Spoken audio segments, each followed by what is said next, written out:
अलिबाग विद्यानगर येथील जीर्ण झालेल्या मूकबधिर विद्यालयाच्या जागी नवीन इमारत बांधण्यात येणार आहे. 15 ऑगस्ट 2021 मध्ये माजी पालकमंत्री अदिती तटकरे यांच्या हस्ते कामाचा शुभारंभ झाला होता. मात्र या इमारतीचे निम्मे कामही झाले नाही. प्रशासन आणि ठेकेदाराच्या अनास्थेमुळे भाड्याच्या शाळेत शिक्षण घेण्याची वेळ विद्यार्थ्यांवर आली आहे. शासकीय मूकबधिर विद्यालय 35 वर्ष जुनं होतं. इमारतीला तडे, फुटलेल्या खिडक्या, निखळलेले प्लास्टर यामुळे नवे विद्यालय मंजूर झाले. मात्र अद्यापही विद्यार्थ्यांची शिक्षणाची योग्य सोय झाली नसल्याने पालकांनी संताप व्यक्त केला आहे. उरण तालुक्यातील सार्वजनिक बांधकाम विभागाच्या अखत्यारीत येणाऱ्या खोपटा ते कोपरोली रस्त्यावरील खाडीवरील पुलावर भगदाड पडल्याने रस्ता वाहतुकीस धोकादायक झालाय. विद्यार्थी वर्ग तसंच अन्य लोकांची मोठी वर्दळ असणाऱ्या या रस्त्याकडे सार्वजनिक बांधकाम विभागानं दुर्लक्ष केल्याने तीव्र नाराजी व्यक्त केली जात आहे. वेळीच उपाययोजना न केल्यास या ठिकाणी मोठं भगदाड पडून अपघात घडण्याची दाट शक्यता व्यक्त केली जाते. या पुलांचं स्ट्रक्चरल ऑडिट न केल्याने तसंच याकडे दुर्लक्ष झाल्याने पूल खचलाय. या ठिकाणी अपघाताची शक्यता निर्माण झाली आहे. प्रथम राष्ट्र, नंतर संघटन आणि त्यानंतर स्वतः अशी देशहिताची विचारसरणी असलेल्या भाजपाचा 46वा स्थापना दिन 6 एप्रिल रोजी पनवेलमध्ये उत्साहात साजरा झाला. स्थापना दिनाच्या अनुषंगाने राज्याचे कार्यकुशल मुख्यमंत्री देवेंद्र फडणवीस यांनी ऑनलाईन मार्गदर्शन करून कार्यकर्त्यांना संबोधित केलं.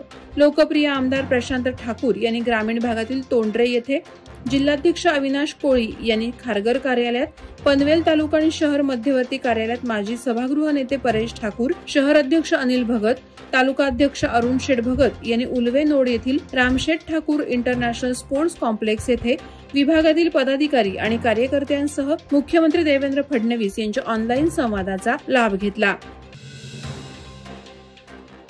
उरणमधील चिरनेर या ऐतिहासिक प्रसिद्ध गावामधील श्रीरामनवमी उत्सवाला सुमारे 150 वर्षांची वैभवशाली परंपरा लाभली आहे. सध्याच्या मंदिरात जी प्रभू श्रीरामाची मूर्ती आहे ती मूर्ती अयोध्या नगरीतून चिरनेर, मधिळपाडा आणि तेलीपाडा ग्रामस्थांनी होडीतून वाजत गाजत मिरवणूक काढत आणली होती.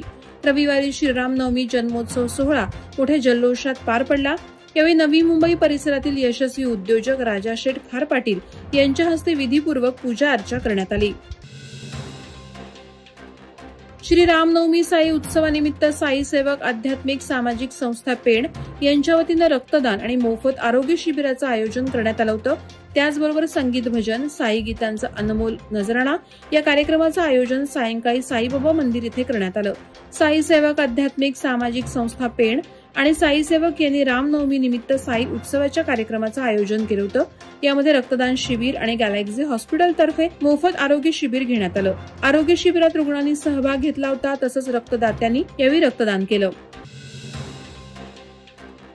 देवाला पाहण्याचा प्रयत्न केला तरी तो दिसत नाही, मात्र भक्तांच्या संकटाला तो धावून येतो. म्हणूनच मत्स्य, कुर्म, वराह हे देवाचे अवतार भक्तांसाठी देवानं धारण केलेत, असं निरूपण ज्येष्ठ कीर्तनकार ह.भ.प. प्रवीण महाराज फराट यांनी केलं. खालापूर वावंढळवाडी येथे श्रीराम मंदिरात श्रीरामनवमी निमित्तानं विविध धार्मिक कार्यक्रम संपन्न झाले. समारोप कीर्तनात ज्येष्ठ कीर्तनकार ह.भ.प. प्रवीण महाराज फराट कीर्तनरूपी सेवेतून बोलत होते. ह.भ.प. कमलाकर काईनकर यांच्या मार्गदर्शनाखाली उपसरपंच ललिता रामदास काईनकर यांनी या संपूर्ण कार्यक्रमाचं नेटकं आयोजन केलं होतं.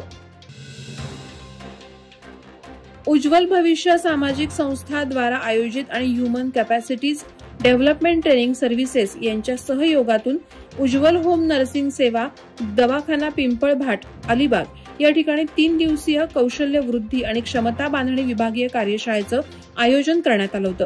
कार्यक्रमाचा समारोप दिनांक 5 एप्रिल रोजी संपन्न झाला. तसंच ह्युमन कॅपॅसिटी डेव्हलपमेंट ट्रेनिंग सर्व्हिसेसचं प्रशिक्षण हिरामण कोकणे यांनी वैयक्तिक आणि सांघिक विकास आणि यशाची गुरुकिल्ली या विषयावर मार्गदर्शन केलं.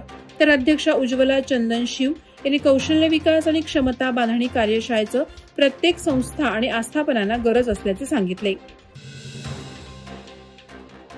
पनवेलमधील श्री प्रल्हादराय झुलेलाल ट्रस्टच्या वतीनं आयोजित रक्तदान शिबिरामध्ये तब्बल 101 रक्तपिशव्यांचं संकलन करत रक्तदात्यांची सेंचुरी साजरी करण्यात आली. प्रतिवर्षी 4 रक्तदान शिबिराचं आयोजन करणाऱ्या आयोजकांचं हे 26वं रक्तदान शिबिर होतं. आमदार विक्रांत बाळासाहेब पाटील यांनी आवर्जून उपस्थिती दर्शवत रक्तदान शिबिराच्या आयोजनाची प्रशंसा केली. वादळवारा लाईव्हसाठी न्यूज ब्युरो, रायगड. नवी मुंबई व रायगड जिल्ह्यातील ताज्या बातम्या आणि घडामोडींसाठी सबस्क्राईब करा वादळवारा लाईव्ह चॅनल आणि दाबा बेल आयकॉन.